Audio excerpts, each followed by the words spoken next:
Jared Lim, welcome to the waiting room. Yeah, welcome, Good to be in buddy. the waiting room, man.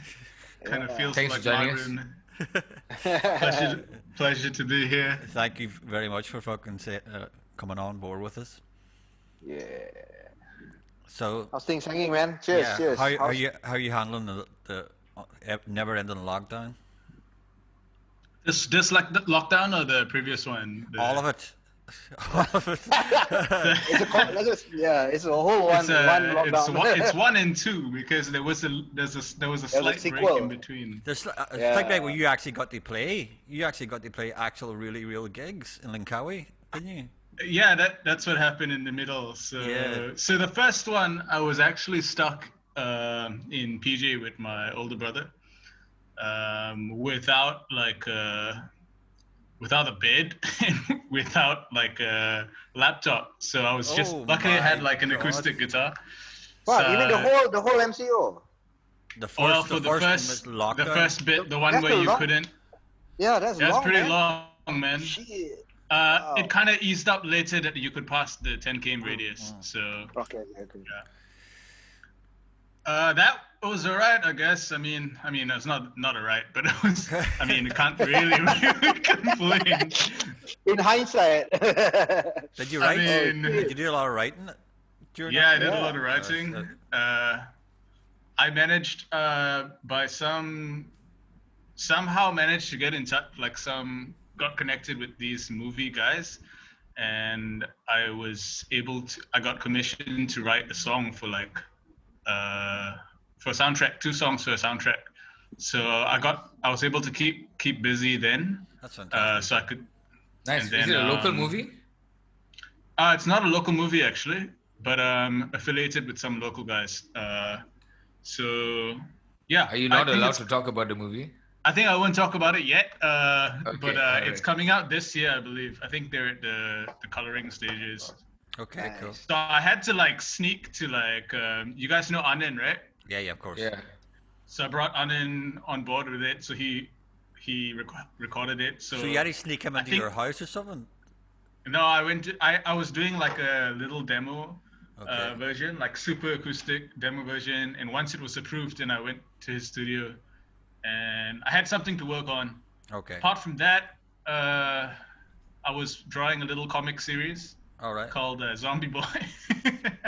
Nice. The pandemic will instill that sort of influence into you. Yeah, dude. I only exercised once, a bit of skipping in that whole couple of months, like 4 months or 3 months. Yeah. So this MCO, I've exercised a little more than once. So Yeah, so I guess it's going. I guess it's going a little better. I found Good, the good. park down below my condo. I don't know who did it, but I'm glad they did. They created these kind of weights from bamboo and concrete, shoot and concrete. So there's 2 sets of barbells at different weights, and then there's a set of dumbbells, and then there's just a flat concrete seating area. So I've been just down there every day, just during the day we're just working out, which is great, like, because the gyms obviously are gym in our condos. Yeah, so yeah. You can't use it, like, but like Oh. whoever did it, I've never seen Kind this soul. podcast. Thank you for Yeah. it's fantastic man. just to be able to just get down and just lift something, like, so it's enjoy it, like, so yeah. It's a kind soul. Yeah. That's a good man. I know it's Yeah, just man. they're just lying there, like, so, like, and it's just going great. something Hey, they can lift. y'all still hear me? Yeah, we can hear you. We You just can, can't man. see. Your HD fucking phone isn't much use now, is it? Big man, Fuck thought it you. was fantastic with his Fucking HD nonsense. phone. Oh my god. We can, Yeah, we we can, can What see happened, dude? your icon is really yeah, HD, man. we can only we can only hear you from your phone's microphone, and we can't see you. Your actual. No. y- This we- is from Yeah, your microphone's working now again.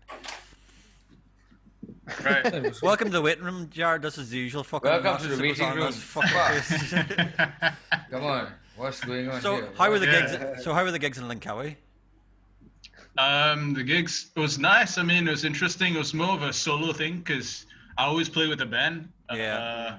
So I haven't done like solo guitar, just me and the guitar for a long time. So I thought it was a two. Nice. I thought because I seen Gideon playing. Was Gideon playing bass along with you, or was just that for a song or two? Because I just That was for the Christmas. We were down there in December, but before that, so what happened was after that little MCO stint of something, I got back home, and then in Puchong, where I am now, and like then I had my laptop and stuff, and then I got acquainted with Ableton. Yay! So I'm into like an aspiring producer.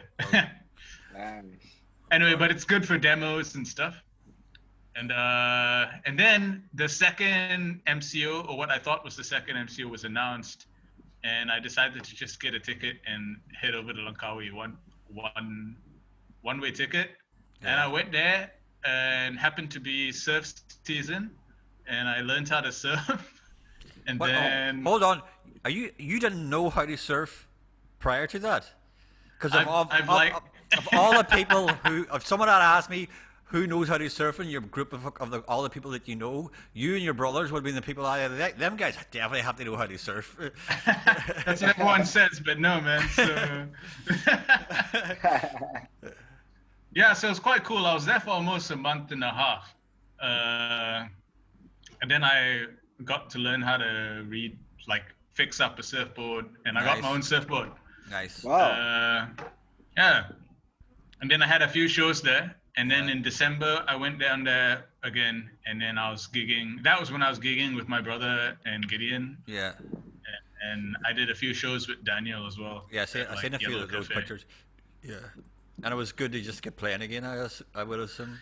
Yeah, I mean, the energy is, you can't get that on a live stream, you know? Like, not a chance. And it's just so different. Yeah. How was the vibe with the crowd, man? I mean, like, was still like COVID period where people had to like stick separately and shit. No, man, there was no MCO whatsoever. It was kind of scary, dude. SOPs all just went out the window. This is fucking. So what you did need is have a tip little box in front of you, so just so in case like the authorities wanted to give you some so you're busking? trouble. Yeah, I'm busking. Yeah, I see. But what's cool is that I get tips too, so I get to keep the tips as well. So that's good. Yeah, it was a fun little thing. I mean, Langkawi. Yeah, it looked fun. Well, was the crowds? The crowds were like local mixed. So you got a bunch of guys who are backpackers who got stuck there. That's the first round. Yeah. But this last trip, which was the one where they opened up the borders. So there's basically all of KL was in Langkawi. And then there were these little messages going around saying that, these two influencers are going around Chenang area and have been tested positive for COVID. And yeah, so when I got back, I just like isolated myself at home and like just didn't leave the house. And then the sudden lockdown came in. So hey, that was very responsible of you. Nice. Well done, that man. That's very, very responsible. Yeah, man. Thanks. Ethical. Yeah, that's like most people just wouldn't. But that's like the no, fact but you did it's that, like it gets so like hard to track that shit, man. Like yeah, that's true. Like everyone that you would have met in that week, suddenly I've met them too. You know, it's like what? It's copy of a copy of a copy. You just once you start, it just goes. You don't know where it's gone to. Like so. Have you guys become like germaphobes since this thing? I've got into fights with people in my condo who get into the lift with no mask on now. I am so fucking hardcore about it. Like if they don't have a mask now, I go, no, you're not coming in. You're just not getting in. Dude, close it again. It's like every single thing is like you touch. Oh man, especially when the first MCO, right? It was like touch. Oh crap! And then you go into like a KK mart. And you see this guy looking at you, and you're looking at them, and you just like, everyone's got the plague, right? Yeah, no, man. Yeah, man. I remember going speed mart and spraying your can of your beer before you open it. Yeah, I was like, I'll wash it. I literally go and Yes. wash the can before I Yes. drink it now. It's like, You Last realize time champion. you realize Last time champion. You realize it is alcohol, guys. You are actually drinking. Like there's going to be no COVID on it. You're drinking alcohol. You're wiping it with alcoholic No. wipes. and sucking the wipe too a bit, just for a bit extra. Just kick. wants to get that last hit. That's hardcore. That's hardcore wino behavior. That Asmal. That's pure wino behavior. That. Very proud. So, Jared, so how generally in the first half of the show we asked the guests how their musical journey started. So, for you, when did you start playing? How did it come about? Okay, so for me, I started actually writing songs first before singing. So I wasn't a singer, and then I wanted to sing my own songs. So I started trying to sing. So that was has been the journey. And this was about, I think I wrote my first song when I was like 14 or 15. And then I had a catalog of these songs growing. And then I was playing in church, so backup singing. So that also helped me like learn how to harmonize and stuff. Yeah. And that was my own stage, my only stage that I had. Like, and everyone is super supportive in church. Of course. Like, yeah. No. Like please, Stuart. You're singing very well. You're singing very well. It's okay. Go ahead. Do you want to sing one? Do you want to sing one on your own? Do you want to go ahead? Sing one on your own. Go ahead. Yeah. So there was that. And then I'm not sure if any of you guys remember, there was a competition in 2010 called Polar Rocks. It was a Volkswagen competition, and they were having these auditions all around town, like Center Point. I went to one of them in Center Point, just me and my guitar. Okay. And I sang one of my compositions, and then there was that whole voting thing, which was extremely tiring. But it was like judges voting, and we made it to the top 10, and then we needed to perform with a band. Yeah. At the Curve. This was outside of the at Laundry at that time, that little space. So it was a big stage, and so naturally I just got my brother, who was not a bassist at that time, but he played bass. Serious? He's a keyboardist. Like Wow, he picked up bass because the church didn't have a bassist, so he was super new to the bass at that time. Like Gomez was on the drums, so they were my friends, right? So the only people I know that we've been playing in church. So I said, hey, you want to play in this competition thing? And then that's how kind of started. And then I kind of got hooked to performing my own songs. And from there, I met a few people, and they hooked us up with some gigs. But only in 2012 did we actually coin it Jumero. Okay. Before that, we were just going by Jared Lim. And, What is Jumero? Yeah, where did the name come from? Jumero is basically the first initial of each of our names. So it's Jared, Michael, Ryan. And each of us picked a random vowel to name a bus stop a while back before we could drive. And then when we were picking a band name, we decided to just bring up the bus stop name again. Okay. So, Yeah. That's damn random, eh? Yeah, we used to take the bus a lot, man. As you do. Nice. What bus? Which bus? Just The public bus? intercity buses, yeah. Yeah, like the U63, the Rapid KL. At that time, you had the Metro, the Metro bus, correct. bus. There was a green color Intra-Kota. bus. Is that what it was? The green color bus. The green color bus, the one that's like no, that's Metro bus lah. Man, there was one that was like really run down as well, but Like a Yeah. bus mini type. super dirty, man. If there was COVID then, we'd just all be dead, you know. It's like No, I think that's why you can tahan now. You already got immunity from those Yeah. days. Yeah, right. Well, can you imagine how dirty buses were? How packed they were? How sweaty everybody was? yo, mad dude. Oh like Lord Jesus! there was When I once grew I up, was in the bus. What? No. When I grew up, I had bus mini. Oh yeah. I had to take those as well. Cram, man. I only experienced that as a kid lah. Must have been 5 or 6 lah. Interesting.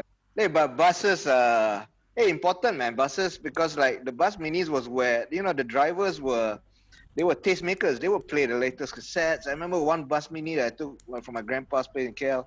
The guys had rock posters on the wall, and you know, actually, I heard labels used to give bus mini drivers cassettes, the latest albums. What? Oh, so that they could play it. Play it, but of Nice. course they just got the free cassette. Probably they didn't get paid to spin it. So they're basically the Asia of that time, lah, playing. Yes. The So bus, exposure. man, keep it they're real. playing, Boss money Does driver Air doing Asia- payola. There's Air Hey, Asia. Yola, yeah. They have they used to play the same old song, man. Every time you go on a flight. AirAsia. Sometimes there's no song at all. I have no recollection of any music being played in AirAsia, but I would always have headphones on anyway. There's like Sona One. Yeah lah, the usual shit lah. Yeah. Yeah. So the next. Moving swiftly Hey. on. So anyway, the next thing To the bus. after that. Where was the first? No, sorry. Where was your first kind of official gig that you would launch? Where you would lock it down? Where this was Jumero's first actual real gig. Okay, so we entered. I mean, I don't know about Brandon, you or Asmil, you guys like, but for us, we're a lot of like competitions and like playing open mics. So when we changed the name to Jumero, this is in 2012, late 2012. We had joined this Urbanscapes Rage open mic competition. Okay. Oh yeah. We had got in the top 3, and the prize was to play at a Urbanscapes stage, like the little one of the smaller stages. Yeah. And Oh. I guess that was our official gig as Jumero. Cool. And then from there, yeah. Where was this Urbanscape? Network, met some more Sultan? people. 2012 was where? Was it Caltech? This was the Yuna one, near MCOP. Oh, okay. All right. The I don't know what. Yeah, the field, the sports. Yeah, there's area the field there. Astaka. I forgot what it's called. Astaka. Astaka. Oh, that's what it was, Astaka. Yeah, just right for the Okay. Epcot Mall. Yeah. That was the one that it rained and it got muddy and all that. Oh yeah, dude, so muddy. Yeah. So I'd say that was our official gig as Jumero, and then later, I can't remember later, but we played a whole lot of free shows, like Okay, but that was the exposure start, shows, Everybody yeah, knows and that. that. open mics Yeah. and stuff like that. Yeah.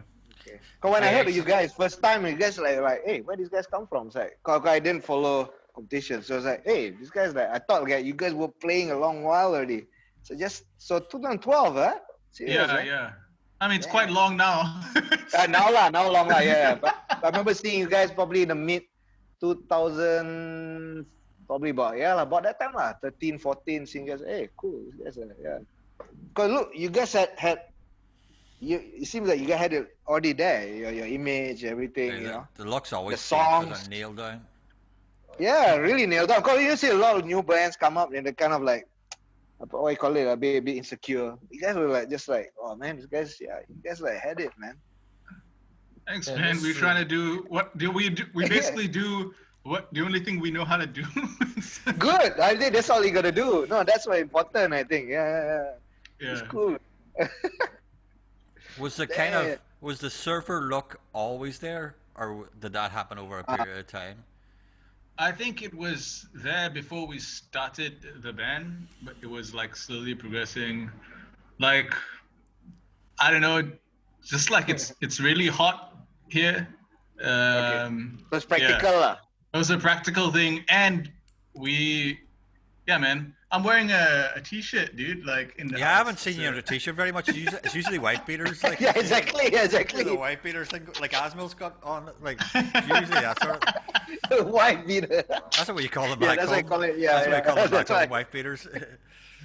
but I think what's this? For the first year and a half or so, we were dressing like according to our other people in the scene. Like we needed to dress up. Like this is bad. You look like so we were. Eventually, we moved to getting shoes. We were going like barefoot at gigs and stuff.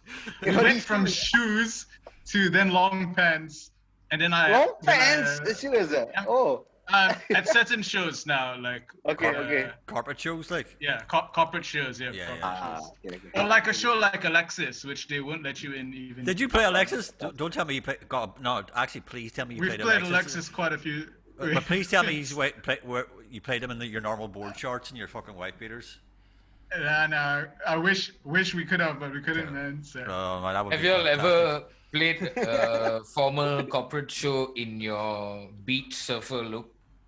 Okay, we've done so the funny thing is some clients hire us for like beach gigs, like chilled gigs. Oh yeah, cool. Yeah. So in gigs where we're by the beach and like they want that kind of vibe, then we just of course come as we are. That's easy lah. Yeah. And it's like daytime gigs, sunset kind of gigs. So that's I guess I wasn't being a rebel. I was just going with the theme that they needed. Cool. Yeah. But where were you? Which part of town were you originally from? You and your brother? Puchong, or you're living now in Puchong, but yeah, I kind of grew up in Puchong as well. Well, the second half, yeah. Well, yeah, pretty much. Actually, grew up in Puchong, yeah. So far away. Rock and roll, man. Your parents are both from KL. KLites, Yeah, my mom's from PD actually. Dad's from KL. Oh, okay, ada lah. The beach history ada lah. It's in your blood, man. It's in your blood, yeah. Oh yeah, I guess it was Port Dickson. Adds to the biography, You gotta have that in there somewhere. Yeah. It's so far away. It's not that far, actually. PD's not that far, man. PD's damn near. Puchong's damn near, where got far? Yeah. Not too long ago, I just went. Yeah. What, PD? Oh, yeah. Hey, no, Port Dickson, yeah. Hey, yeah. Oh my God. I don't know why you got a message, lah, bro. Well, you had a party there, lah. I was having a bit of a party, lah. An impromptu party. Either And you then- are or not. And then Jared gets a message. Oh, is it? Okay. Jared got Brandon, drunk dials me. Yeah. At what time in the morning? Wow. What time was it? Like 2 o'clock. In the morning? Super random, yeah. 2 or 3 in the morning. That's Moving a song on. there, man. That's a Moving song on. there, No, man. we'll stay on this. Yeah, actually, no kidding, Azman. Yeah. Phone call from PD. Did you phone him? Actually, Jared, I also have a submission for that competition you joined with Which Jumero. The Rage. That The Rage Star one? Rage Yes. open one, yeah. Back when I didn't have- We were all around. We just didn't know Yeah. about each other. In You 2012? were in your band time, is it? You were still in the band at time, Brandon, or no? No, I was just okay, that was- doing my open mic thing. So Oh, shit. I had somebody's DSLR in my house. So I just hung it with the strap on my cupboard and then I tilted it downwards. Nice. So there's a video of me just like that without my beard and all. It's damn weird lah. But it's okay lah. Anyway, Didn't you also recently like get rid of the beard? Like They did. Yeah, damn yeah, weird, oi. Damn weird. I It's saw kinda that. weird. Brandon. It upset us Yeah. all greatly. We were all very upset Yeah. about that. friends have actually just walked by me, not knowing.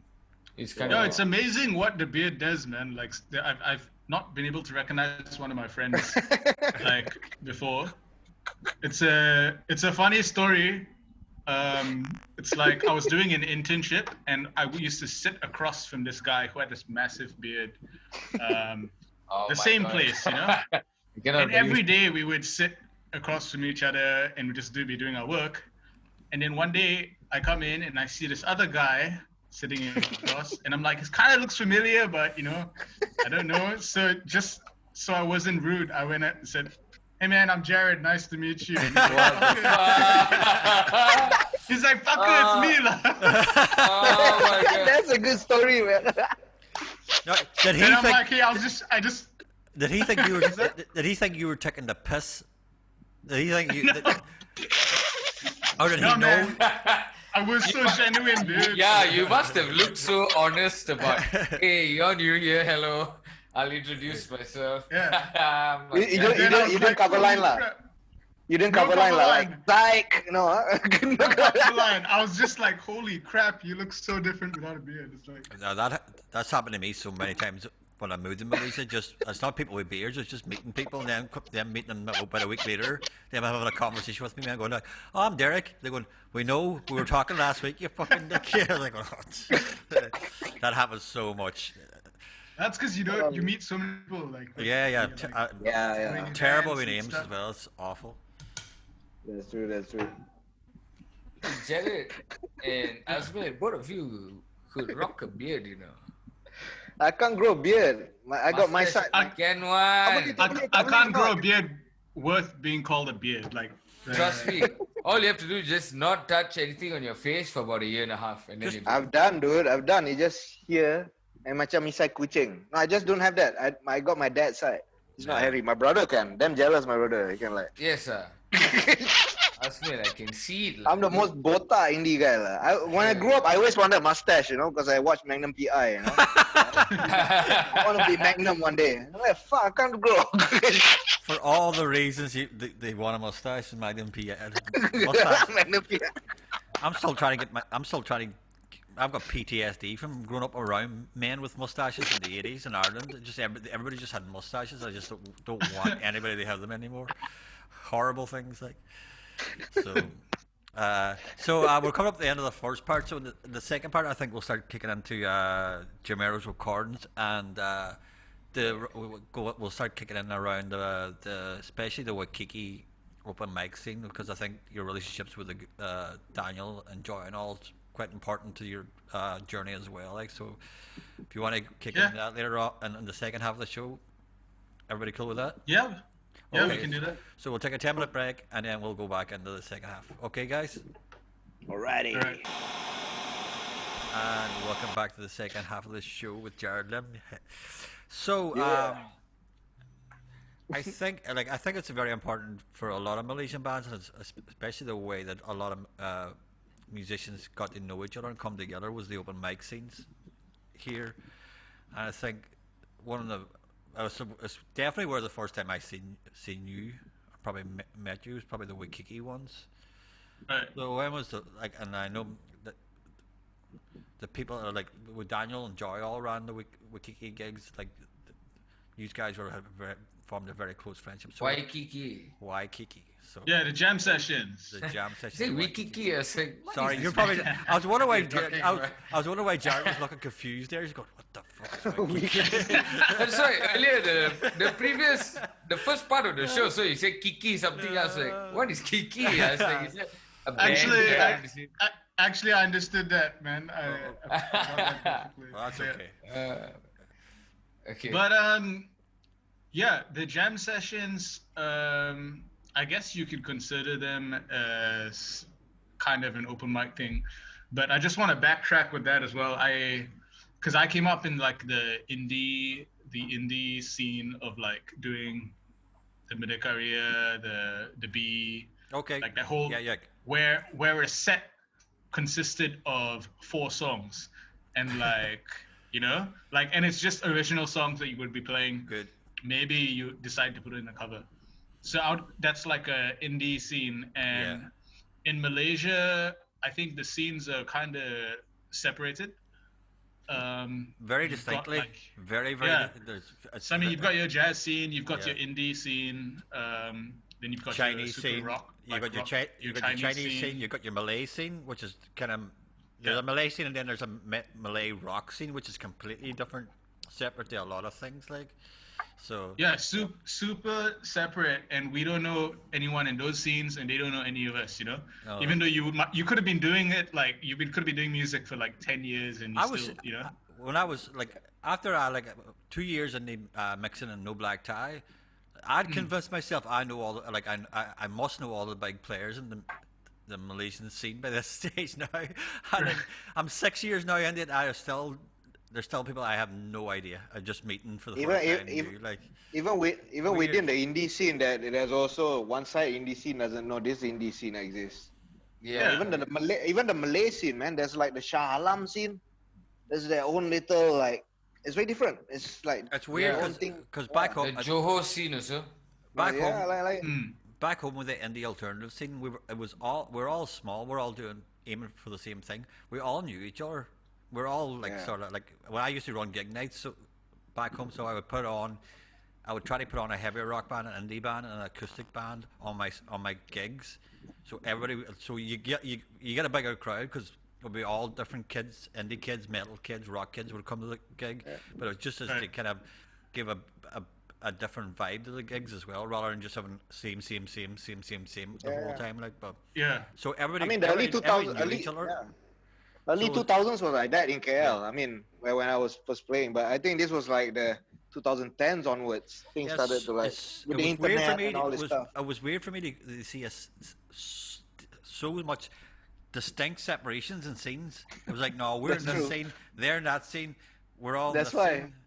But Yeah. Yeah, it's We have kind too of many. weird. We have a wide variety of cultures here, lah. Also, that's why. Yeah. Also suburbs lah. People not leaving the suburbs lah. Lazy people. And you know, I have to leave. I'm Bangi, so not shit going on here. So Also, that's why. also what Got- Brandon said about the culture and like even I mean don't even talk about music, like just language barriers of like English not being your first language, Yeah. Chinese not being your first Yeah. language, you know. I understand. Yeah. That's why. Yeah. But anyway, like so there's that separation, and I was kind of clueless at that time about the bar scene, which was also at that time for me separated because and so the jam sessions were like super fresh for me, like the going there and then seeing the caliber of musician Yeah. of like coming out of like not coming out but like widening my views on like, oh, this is like the bar scene, the jam session, where else before it was all like, hey, let's go here to play our songs at an open mic. That's like an equivalent, indie scene equivalent would be of a jam session would be that. What got you into that? What got you into playing the Waikiki jam sessions? You knew about it beforehand, or? No, actually, it was like a friend of mine introduced, who was Daniel's cousin. It's a good friend of mine, Brendan, and he said, "Hey, you gotta come see these guys play." And It's I all saw the them old play. timers, man. Yeah. Yeah, I was just like, Yeah. holy crap, like and to me it is like super like fresh, like to hear I mean, and just the caliber of musician that was there. So that kind of drew me to the jam sessions, not the jamming itself. But I liked watching it, and then we became good friends with them, and like it just became more like a chill hangout spot. Absolutely, because Nice. it's crazy. Like when I started going to Waikiki and seeing just the caliber, like just seeing that much talent, just coming just coming just for the love of music to play, like. Because in Ireland, you go to a pub, maybe a few decent bands, but generally there's a guy standing in the corner playing acoustic guitar with a drum machine playing country songs and stuff like that. There, like you don't expect to see the level of talent that you see in the jam sessions here, playing or singing like all the Oh, time. yeah? Oh, Really? shit, no. No, but that's also the old timer pub scene guys playing at Waikiki. Waikiki is like legendary lah, but you still have that guy with a drum machine and just one female singer. Yeah, correct. Still got. Still got. Still Yeah. got. You've got to understand. You've got to but, yeah. understand. In Ireland, the majority of the best musicians, they're playing their own music in original bands, so they're not. They're generally they They're not don't- playing pub. they don't make their living from playing music. They generally make their living from having a job, and their music is their passion. So, like, for them, they were going to do jam sessions and no covers. They would know a few. They would know a few, but they don't have the repertoire that the guys have here. Like, where they can just go up and everybody knows this song and everybody knows that song, and Ireland would be like going, "Do you know that song? Oh, do you know this Nirvana song? Oh, I don't know." Like, and it wouldn't work. It just wouldn't work. They're all amazing. Wow. They're all amazing That's like musicians, but kind like, of unheard of in the bus. Yeah. yeah. Yeah, That's yeah. Here they can like pull anything. It sounds like I'm from Ireland, basically. But you kind of come. The way you're talking about it, Jared, is that you come from what I would understand as an indie scene, like where you're just playing your own music and you don't know, and you're you don't know about the bar scene or anything else. It's the same back home. The bar scene's probably looked down on in Ireland. We look down on the bar scene because it's just guys doing covers. It was always about originals for us. It was originals, and doing your own music. And like and if you were doing a jam session, you'd be doing the other band's songs. You wouldn't be doing cover songs. You'd be doing the songs of the other bands that you were along with. Like, oh, do you know that? Do you know your song? Yeah. Well, we know your song. Let's jam it out and stuff like that. There. Right. So, but they see it like go to Waikiki at any given night and see talent like Daniel or Jimmy Wilson or John Thomas or people at that level of talent just. Yeah. Yeah. And they're doing it because they just love playing music. They just love playing. And they're all doing it with a big smile on your face. Yeah. Unassuming venue. You go up there, walk through a closed like area, gym area, and then you go upstairs and you get like all this amazing musicians. I think if you're a musician and you found out about it when Waikiki was still around and the jam sessions were popping, you would want to just go there and chill. Like eventually it would just became that like this. Oh, it's legendary, man. Yeah, Waikiki is like legendary, man. I mean, some really great nights up there. I've done a sound there a few times. It was always fun. It's interesting, like, because it's almost like I always early on, like in 2000, I did play a few pub gigs. And I always felt there's a certain. It's interesting. It's like a politics of scene, right? Where the pub scene is really musicianship terror, but they play covers. But indie scene or underground, you write your own stuff. But musicianship, maybe not as terror as that.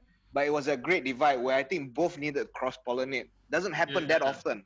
So that's why I think it's very interesting that Jared, that you went there. I mean, not many. I mean, like say of us here, we know about Waikiki, but I think if you ask any indie band the last 10 years, they probably think it's in Hawaii. They don't know it's a pub crowd. I think it's very important. It's very humbling. That is true. It was more the No Black Tie crowd. Oh yeah, of course. No, but it was more the No Black Tie crowd would have went to Waikiki to jam rather than the Murdy crowd. The Murdy crowd. Oh no, of course not. The more indie scene, the more original band scene. Yeah. And there was this guy. It probably should have been the other way about. It should have been the Murdy crowd going to Waikiki to jam. They learn how to fucking. They learn how to kick ass on stage. They learn how to fucking be really proficient live. Exactly. The No Black Tie crowd don't need to learn how to be proficient live because they're proficient live. They're amazing musicians. But the Murdy crowd do need to learn how to be They need to stick around. The open micers after they play open mic, they go back. They don't even check out the next open micers. Exactly. Man. Exactly. They're They're even supposed to. You were saying you said there was somebody who used to go. Oh, Bala. Do you know Bala and the Blackbirds? Yeah. Bala, man. This black singlet inspired by him lah. Bala was black singlet. It's like fuck. I remember seeing him. Well, I saw him maybe like in 2000. It's like, man, Waikiki is like fuck.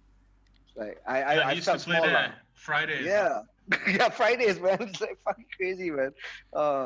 Did you ever? But exactly, I think it was a nice because for me the music scene had always been that like Ireland basically, go there and play original music and I was so like I don't know, tunnel visioned in my view of a set, and then I realized that crap, these guys like play 3 sets of 45. And it was a slow transition, and it was nice to like have a little bit of a breather, and then but I'm still obviously in the indie scene. It's but I love the the people I've met through the bar scene and stuff like that. They're all really nice people. Definitely. They're so really encouraging nice. as well. They just want they want to encourage new talent to come through, especially people who want to learn. Like you just Yeah. go up and ask them how you do this, how do you do that. And they'll sit and talk to you for More than share. 3 hours, They share. and they help Yeah. you through it. Like so. Actually, That's my good. way was the other way around, lah. I You started started off off- doing the bar thing first.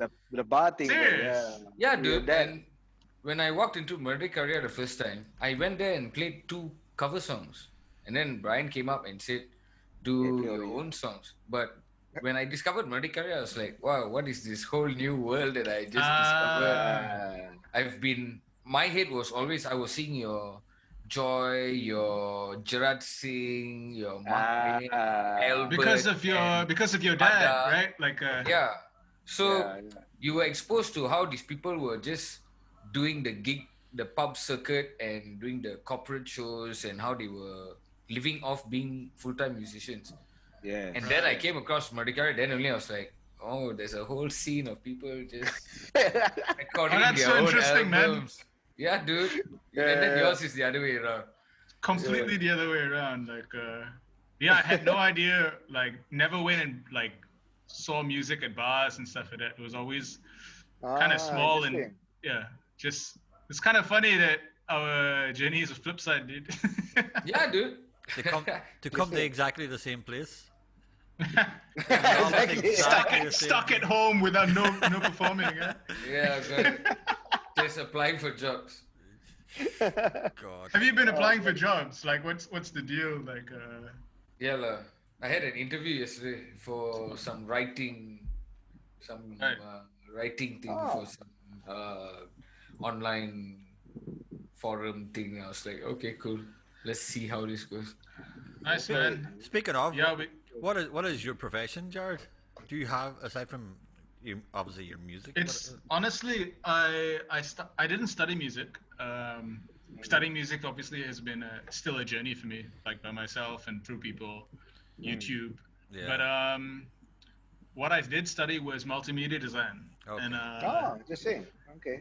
but after I finished my internship, I never actually got a job in an office. I just kept doing music, and graphic design was like a side hustle, freelance graphic design stuff. And then like I think 2 years now, I've been teaching guitar at a few centers and stuff. Oh, nice. So for me, I might have to do like I don't know, just think this year through properly, which is what I've been telling myself since late last year. So I don't think the live music's not coming back at least till I don't know next year or mid next year, or I don't know what it is gonna happen. So for now, I think as creatives, musicians, we need to just I guess now's the writing time, recording time, putting Yeah, out thank like you. videos and stuff like that. True. I don't know I don't really see the longevity of live streaming, and I don't understand the pull for it. I'm not knocking it. It's great people are doing it and stuff. I don't understand that part of it. I do think that videos, maybe that's what we need to focus on, videos and like just putting new music out there. Absolutely. It's Well, speaking of new music, when did what was how many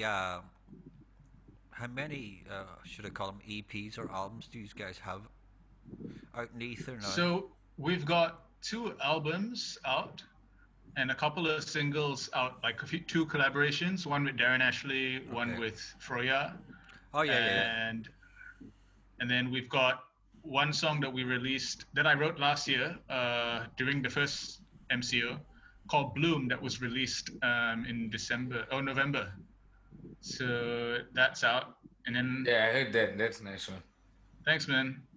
And like, so that's one song, and I've got a bunch of other songs that I've recorded demos here on my laptop with, and we'll see.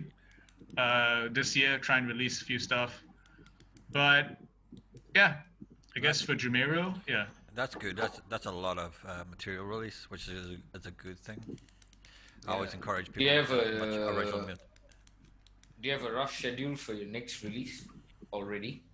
I've got a super rough schedule. Rough schedules don't. I don't know if it's gonna follow So that schedule. when can we Malaysia, roughly especially with expect Malaysian time the kicking next in? Jumero product? I don't know, man. Like, hopefully by March. I don't know, something. Oh, that's soon. Maybe. Yeah. I'm gonna hit more YouTube lessons on more mixing and stuff like that.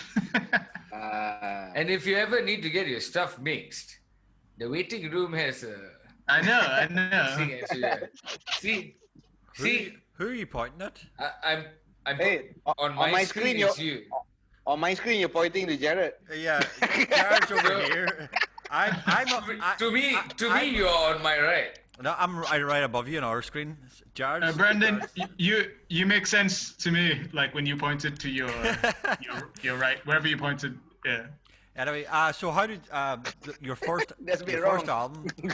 How did you find the recording experience with that? And who'd you do with? Who'd you do it with? It was a learning curve. We did it with Alex from Star Mountain Records. I don't know Alex if his Tan. studio is still in. Yeah. I don't know if his studio is still in Kapong, but at that time it was in Kapong.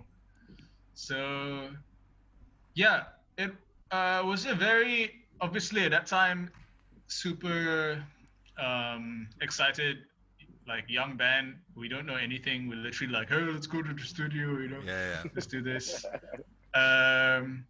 Cut the long story short, we ended up like recording it. We've learned a lot from it. Things to be prepared for, ways to deal with people, from like copywriting to all that jazz. Which is So I'd say important. It's important. we learned it through living it. It would be nice, I think, if someone came in like told us and stuff. Maybe we didn't really ask. Well.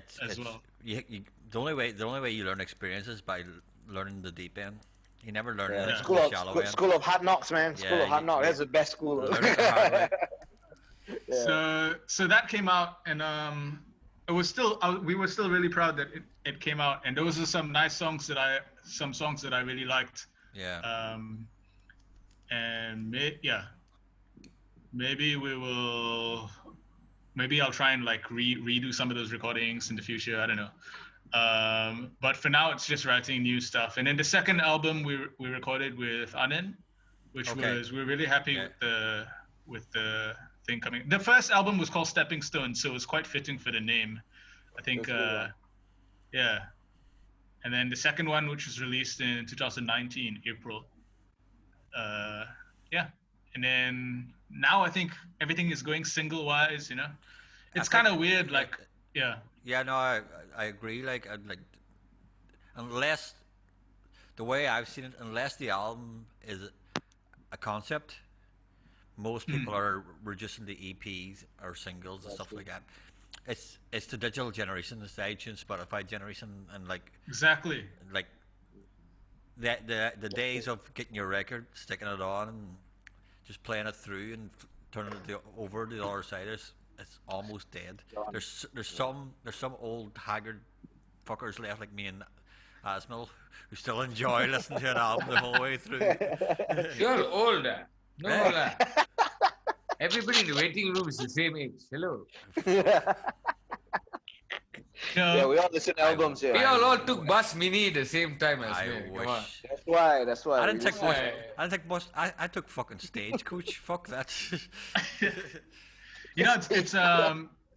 It's funny you said that you were saying, Derek, about the digital, that whole like album age is gone, and the Spotify generation, and just talking about Brandon, there were two of us coming up at that time, were even the way we would have, like, bands would have come up playing open mic scene and stuff. And I think that's also kind of gone, because now you get people who are already starting to use, like, because the studio is so ready available on your laptop. So what's happening is people are producing and getting music out before they they perform. Yeah. That's so problematic. Because both me and Brendan, we're not going to say who it was, but me and him have had recent experiences with a lot of musicians, a brave lot of, and a few famous ones, and these people are just bedroom producers and bedroom artists, like you're saying. Like they release music, but they've got very little live experience, and it was, well, like they were playing live, and it was really, really poor. Oh, Really, really? really poor. I mean, they can't play. They just can't play or sing live because they've got no experience of playing or singing live, and that's what going to be one of the damaging parts. Like a couple of them actually turned around and says, "Oh, we can't sing live if we don't have auto tune," and we're like going, "What?" fuck? Man. Serious, We're yeah? like going, Oh, "What the hell?" Like, and you're like, that is a major problem because like, if these artists blow up and get big, Yeah. they're going to be expected to play live, and they can't. You're like going, Yeah. you're going like, people are going to be paying money to see this, and you're going like, you can't be charging people money to see this. It's really bad. Like, and you're right, they've lost that sort of scene's been lost of Interesting. musicians learning on the job how to play live, how to sing live, the difference between live and your bedroom or recording and stuff like that there. And you're right, they've all got their own wee home studio, and they all think they sound amazing, and it's all well and good when they can put all the toys and layer their vocals and stuff like that. Until then, they're asked to play live with acoustic guitar and just their vocal, and then it's a Right. goddamn nightmare. But now the guitar for everybody is the studio, you know. Yeah. It's Well, portable yeah, studio. yeah, that's but like, Like but you have- keyboards, MIDI keyboards are so small these days. You But can you have just to pack them in your laptop. you still have to recreate that live. You still have to. Yeah, of course. People are going to want to see you perform. And you're going to have You to know do what it we live. need? We need a major we need a major global blackout. Then live music will Yeah, make it way. correct. That's the only way people are gonna pick we up should make hits like a first. yeah. We should make a dystopian film. It's like the future blackout. Then suddenly somebody with guitar actually sings. Then people go like, "You play guitar and sing?" Oh You my You god! become like I wouldn't want a global blackout. I don't know about you Can you guys. imagine if it's like 5,000 or 10,000? I'm a sound engineer, Asmo. The god of I already our have no planet. work. What are you trying to do to me? The Messiah of our planet will be somebody with a guitar, you know. yeah. About 10,000 years. Just Just wow. those 3 chords actually. This He gets is- found But- out. But that's Just the a- thing, just a though. C. That's It's a the way sea, this, that they this thing is spent moving. 2,000 years trying to figure out what it is. Can you imagine? Shut up, Brendan. Jared, what were you saying? That's the way this thing is moving forward, and I understand what you're saying, but I'm sure like they blew up. So whoever this Yeah. person is, they blew up, but I'm sure they can learn backwards from there. It's just like how I'm learning like recording now, like on the laptop. I'm like Oh, I can't do it. You know. They'll eventually learn Yeah. how. But the thing is, it's the people who blew up. They have the advantages of being able to learn and have people that they help them learn. But it's Right. the problem is going to be is people who don't blow up, who then have to go and play a gig, the odd random gig here or there, like Right, who right. aren't doing open mics, aren't doing, they're not doing a couple of gigs a month to get that experience, and then they think, oh, I'm gig ready, I've got a CD out already, and a couple of people like it, and then go play a gig with no experience, and nothing to back them up, and then you're like going, oh, Right. it's a disaster, like. It's You know, That would be their learning curve. Yeah. yeah, it's you know, gonna it be might be in the Yeah. future, right? It might be in future where something like Milli Vanilli becomes normal. Like you create it, but you hire people to play. Oh God! So like, Well, you just described Motown. Motown was that. Motown. Yeah, exactly. Was all like Motown was all created by. Yeah. What do you call him? What do you call him? Barry. Yeah. Like he created all the artists. The Yes. songs are written by all our people, and then he just created the musicians to go and do it. Like so, yeah. to a certain extent. But yeah, I don't want that to happen. Like. I want to see original musicians do their own songs that they wrote. That's true. That's true. That Yeah. mean something to them. I don't want to see somebody doing someone else's songs that mean nothing to them. So, That's true. yeah, I hope it doesn't go down that road. But yeah. But we are always going to be covering people's songs.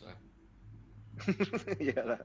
We're just always going to be doing it. I mean, if you Because- become big, if you become famous and big, you're gonna cover your own songs, like Even Elvis. if, yeah, and even, correct, even if you don't also, maybe a song resonates with you, maybe you really love a song, and you can play the guitar, you like, remember the first time you could play Oh. the song that you first learned, one of your favorite Yeah. songs on the guitar, wow, that feeling. Polly, Wow. What was the first song Yeah. What was the first song you played, man?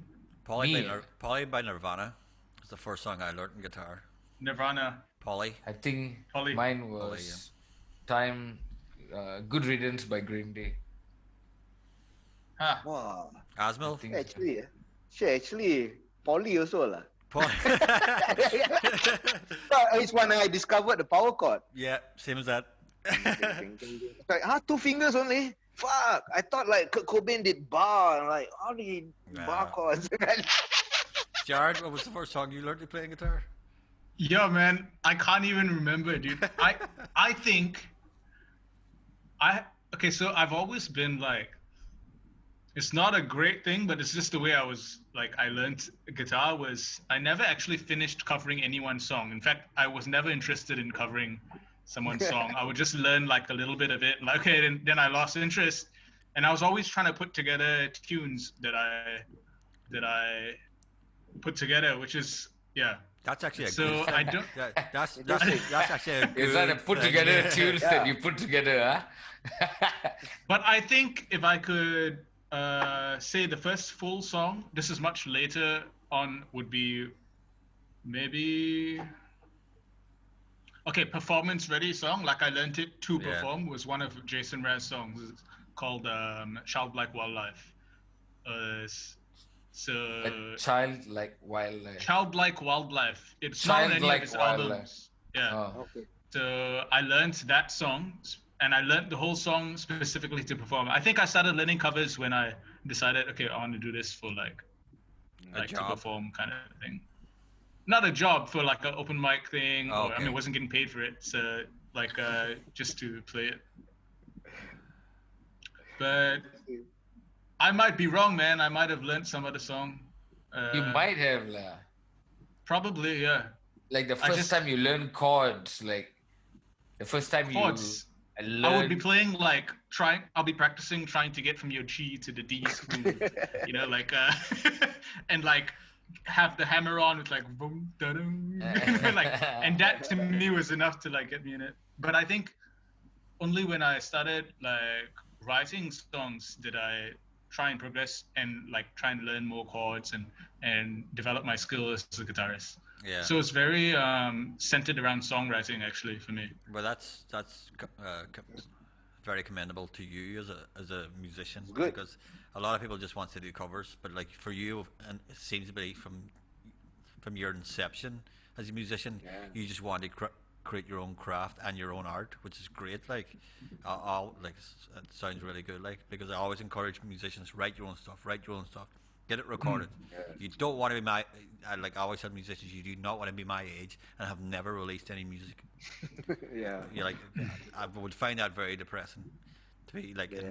like my age in my 40s and never have released any music. Like so yeah. Hey, you wanna record in my studio or not? Derek, I've already done a big ball. I've already. never mind lah, come lah. I do. I've already got my I own do music an- out there. Let me do an acoustic album for you lah. Who's gonna sing? You lah. Yeah, no la. No Can- one ever can. hears to do that. I can hear Johnny Cash hurt vibe going. Oh. It'll hurt. People It will do. hurt lah.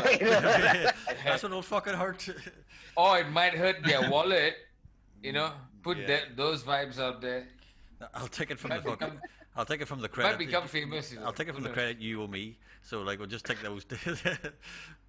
This is why, you know. Yeah, I Let's know. turn you. Okay, anyway, let's stop. Asmil, Brandon, like when did you guys like when you started writing songs? Like was that Oh. also your journey of like doing it? Quite late also lah. I only really picked up the guitar when I was 17.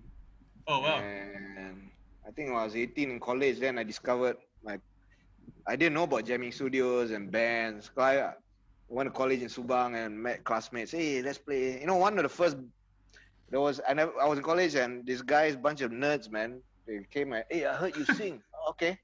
And we going jamming, you know, and you know they played Metallica, man. I was into Metallica, but I didn't know how to sing it. It was a Right. bunch of nerds, man. And it's like, oh, okay, wow, there's people in bands in college. I didn't know that, man.